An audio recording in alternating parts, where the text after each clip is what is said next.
Funding for this edition of One-on-One with Steve Adubato has been provided by the New Jersey Education Association, NJ Best, New Jersey's 529 College Savings Plan, Holy Name, New Jersey Institute of Technology, NJIT, makes industry-ready professionals in all STEM fields, PNC Foundation, New Jersey Sharing Network, PSEG Foundation, Robert Wood Johnson Foundation, working for a healthier, more equitable New Jersey.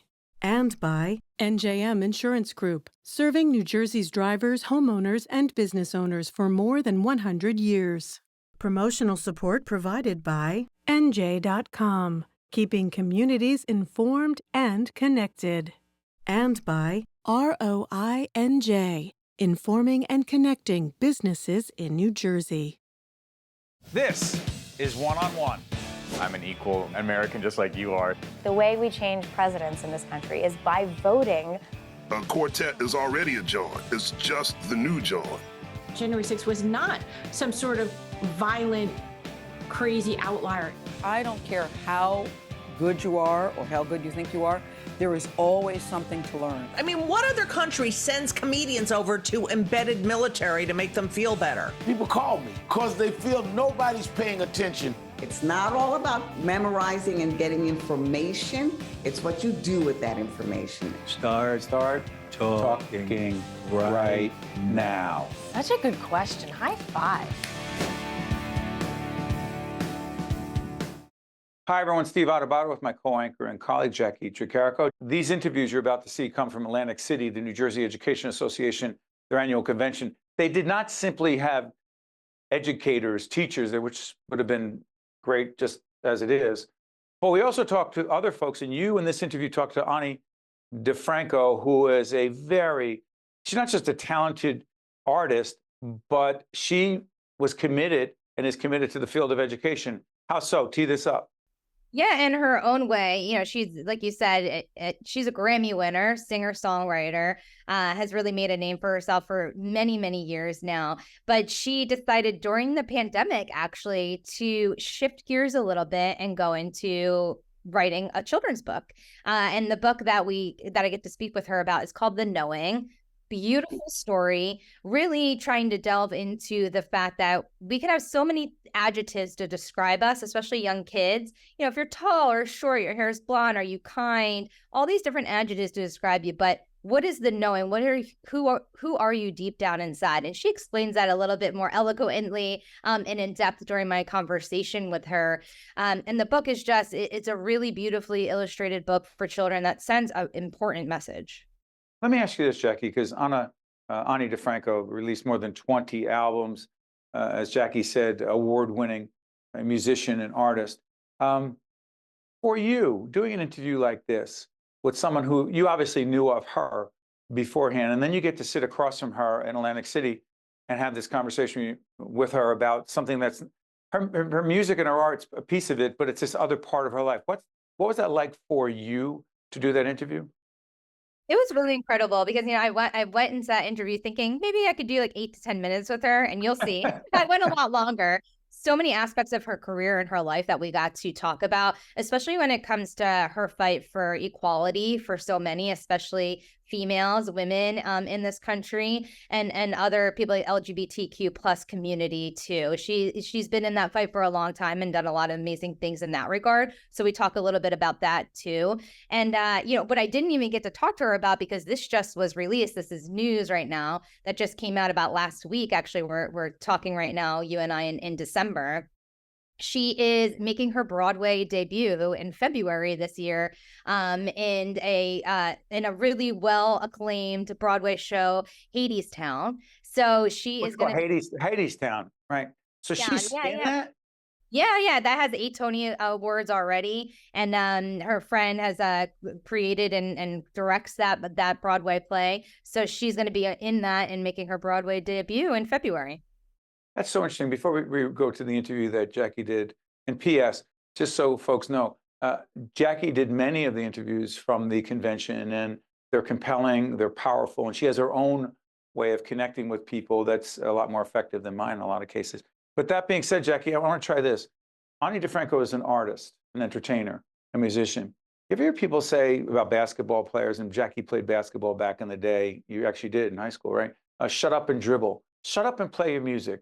You know, just don't get involved in things outside of your art form. That doesn't fly, does it? The problems we face are too significant.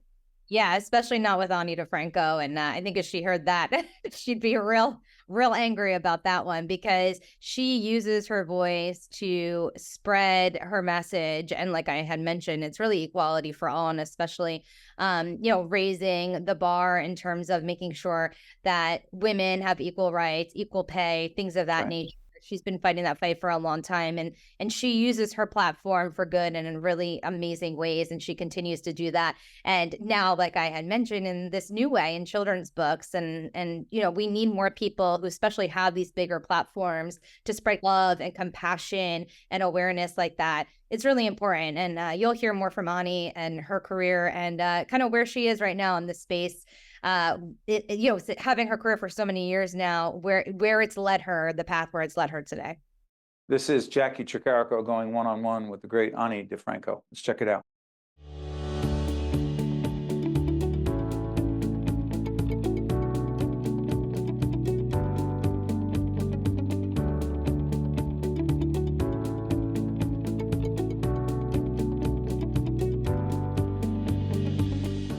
Hi, I'm Jacqui Tricarico on location at the NJEA convention here in Atlantic City, and I am so pleased to be joined by Ani DiFranco, feminist icon, Grammy Award winning singer, songwriter, and writer of this beautiful children's book, The Knowing. New passion project for you that just came out, and you just finished up a keynote address here at the NJEA convention. Tell us a little bit about that and what you are hoping the educators took away from that conversation today. I mean, if I can inspire or affirm our educators in any way, I've done a good day's work. There are unsung heroes, I mean, they're just, and the cool thing about making a children's book is this is not the first educators conference now that I've been invited to. So, that's wonderful. Yeah, I really feel like it's a blessing for me to, be in a gathering of soldiers who are just out there fighting the good fight, not necessarily getting the level of applause that I do in my, wing of the struggle, So. Yeah. You've been fighting the good fight for a very long time now, with your activism, really looking at social rights, feminist icon, like I said, but delving into a lot of different issues that so many are facing, and using your platform and your songs, your songwriting to address so much of that. How did that transition into then thinking about writing this children's book? Where did that idea come from for you? Because I'll let you describe what the children's book is about, but I feel like it pulls from really your past experiences as well, and trying to unleash and look deeper into the child and the knowing of what a child has. Well, I'll tell you, a lot of my favorite gigs along the way, I've been performing music for 30 years or something crazy. And a lot of the best moments are in front of kids. Back in the day, my touring was kind of more squirrely, and I would be at my cousin's high school class because she said, come into my class, or I'm at this camp because I know somebody, or I'm here or there. Just an audience of young, kids is the best. They're just so much more open. They're so open. They're so discerning. You can't fake it in front of a kid. They're picking up deeply, on where you're coming from, your energy, and I find those the best audiences. So, but anyway, flash forward to making a children's book, which comes 30 years into playing music. I wrote a memoir a few years ago. Yes. That came out on Viking Penguin, and when it was released, the young reader division of my publisher contacted me and said, if you ever thought about making a children's book, here's my number. And then a pandemic hit, and I can't do my regularly scheduled drive around, play gigs. No shows to be played for years. So suddenly, like many people, I was scrambling to think of other ways to support my family, and it's like, bang, I think now's the time. Dive into this unknown territory a little bit. I mean, you've been writing songs for so long. How is that different than writing a children's book? Yeah, right. Different process. I mean, that's a perfect way to look at it. Like, it was an opportunity to do something new. Like, I just couldn't continue doing what I'm known to do and what I gotta. So it was an opportunity to do something very different. The writing of this book was actually really hard for me. Like, I suddenly noticed that my songwriting has a lot to do, it's very adult in the sense that I'm often playing with stereotypes or conventions. That's not the world of children. Yeah. Thankfully. They're not open to that yet. That's something that comes later, unfortunately. Right. It's not all been the inputted. Influence, yes. And I do a lot of double entendre and metaphors. I turn cliches on their head. I use all these devices regularly, apparently. Didn't realize it until this project in my writing that just have no bearing on the world of children. I had to express myself in a totally different way. What did that do for you as an artist? I mean, it was really challenging. I hope I succeeded to some degree in, it's not all about, pushing back against conventions or twisting cliches or using unconventional uses of language, or it's just about saying very directly, trying to make poetry that is much more direct and not using all these kind of tricks of adult culture and reference and, messing with that whole realm. And I do love the meaning behind this book. In your own words, describe that for us, because it's looking at you as, we have so many labels that we give ourselves, labels that society gives us, and stripping all that away and what's really underneath. Yeah. And that is, describe that in your own words of what the meaning is behind the knowing. Yeah. Well, I guess I wanted to make sort of a yes and book about identity.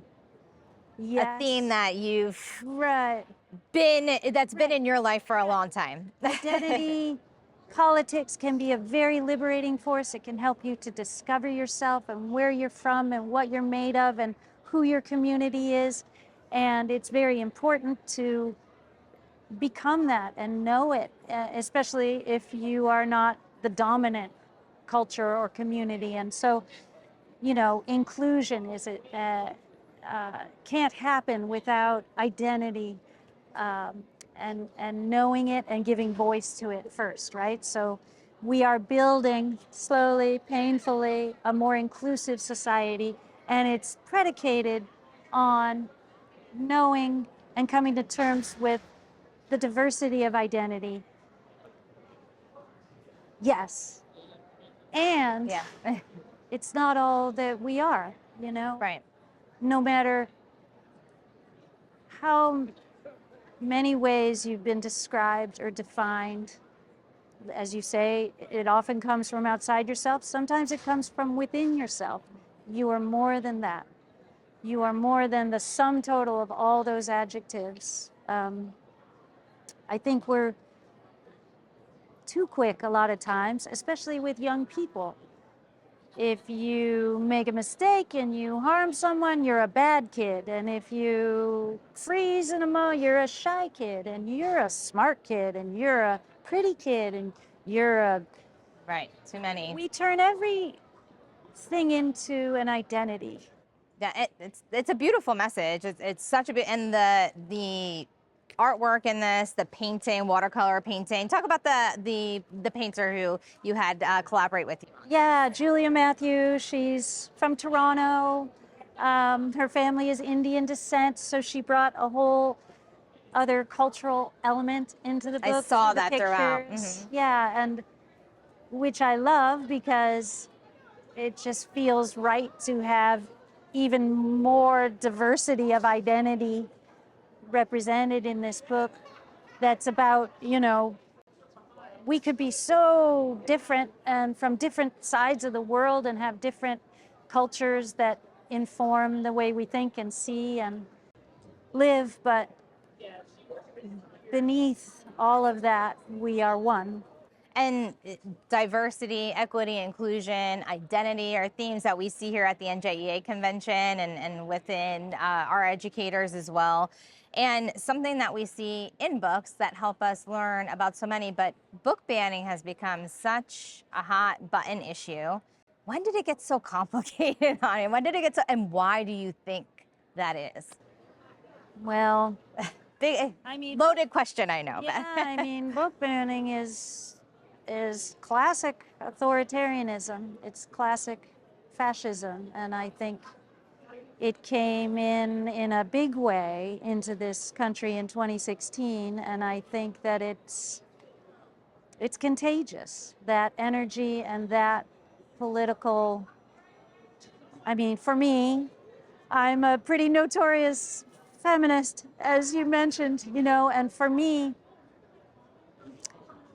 book banning and the sort of authoritarian culture that is a part and parcel of is the end game of patriarchy. It's patriarchy in its most extreme, and so, I mean, I think that an essential part of undoing this political regression and reinvigorating our democracy is about really coming to terms with patriarchy, going back to the source of, the first wrong turn.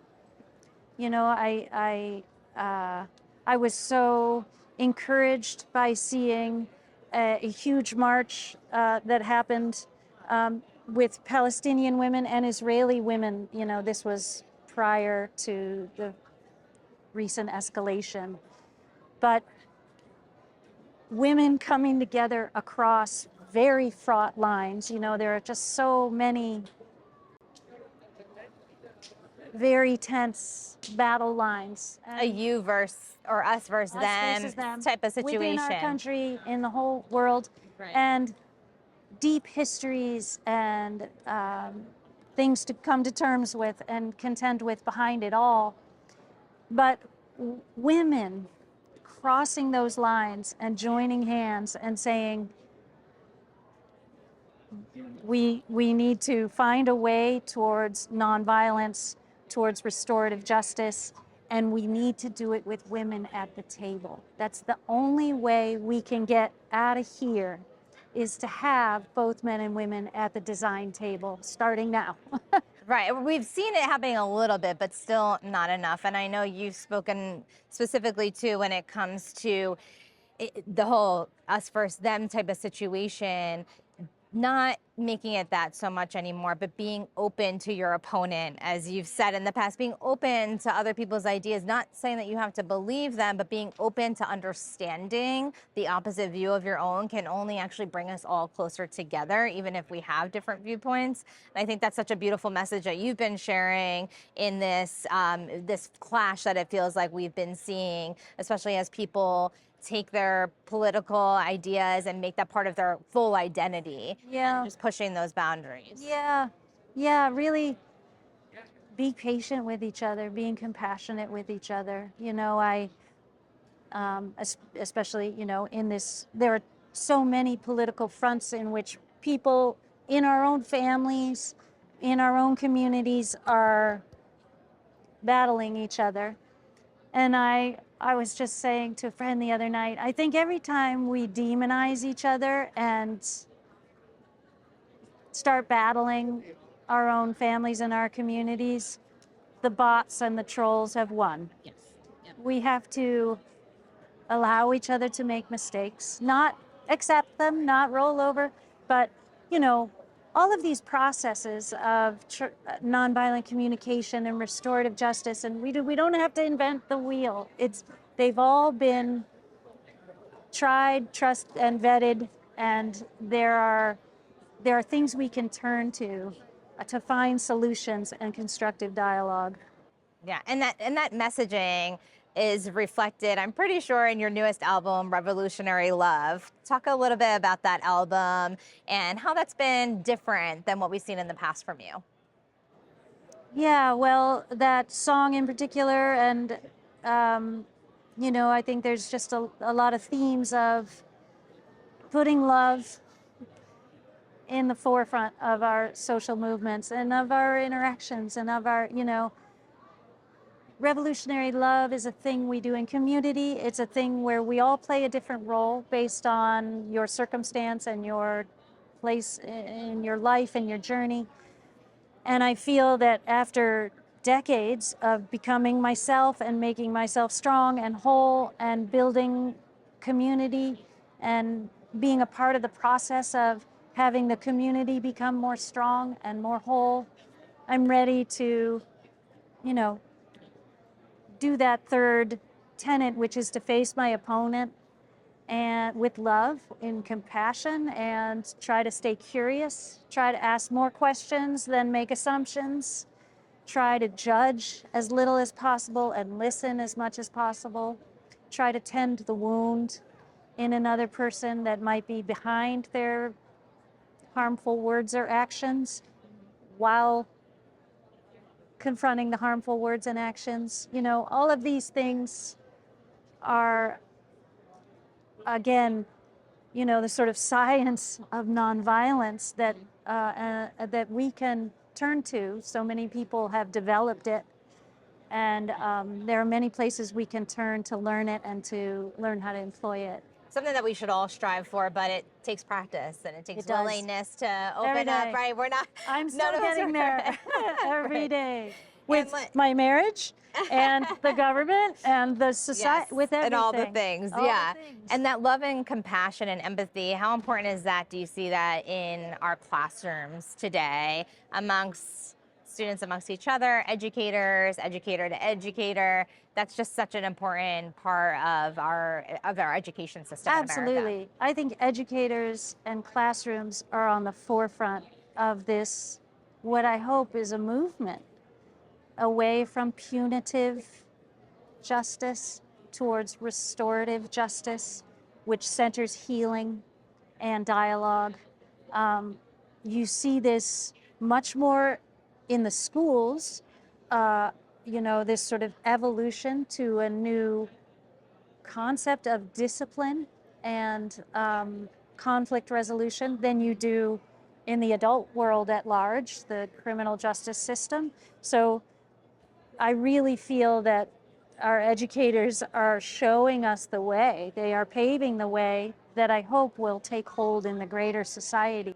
Right, as that generation grows up and becomes those people in legislation, at the table of so many important discussions and conversations. You got your feet wet with this first beautiful children's book, The Knowing. You're working on a second one though, right? Yeah. That's really You got exciting. The inside scoop. I did. When can we expect to see that come out? I believe it's either summer or fall of 24. Wonderful. So this is something that you're feeling really passionate about, the children's book. That's great. It's really cool. I mean, again, like trying to make art and connect with young people is really challenging and really especially cool. And this new book that we're working on is about voting. Another thing I'm really passionate about. Wonderful. And I don't think understanding our roles as citizens and what it looks like and what you got to do and how you got to show up for each other to make your society not just better, but to make sure it doesn't implode. And making sure our kids know Making sure our democracy lives to see another day. Right, and our kids know that important right to vote, something that women were not privy to for such a long period of time, and how important it is that we have that right to have our voices be heard in whatever way that is. Essential. Yeah. Essential in this country, in this world. So Yeah, and it's not automatic that kids should know about all this. So yeah, just trying to reach out and, and give parents a tool to talk with their kids about it and open up that whole aspect of life. That's wonderful. We can't wait to see that second children's book come out. Loving this one, The Knowing. People can pick this up now. Thank you so much for taking your time to speak with us today at the NJA convention. We really appreciate it. Thank you. One-on-One with Steve Adubato is a production of the Caucus Educational Corporation, celebrating 30 years in public broadcasting. Funding has been provided by the New Jersey Education Association, NJ Best, New Jersey's 529 College Savings Plan, Holy Name, New Jersey Institute of Technology, PNC Foundation, New Jersey Sharing Network, PSEG Foundation, Robert Wood Johnson Foundation, and by NJM Insurance Group. Promotional support provided by NJ.com and by ROINJ. New Jersey is home to the best public schools in the nation, and that didn't happen by accident. It's the result of parents, educators, and communities working together year after year to give our students a world-class education, no matter the challenge. Because parents and educators know that with a shared commitment to our public schools, our children can learn, grow, and thrive. And together, we can keep New Jersey's public schools the best in the nation.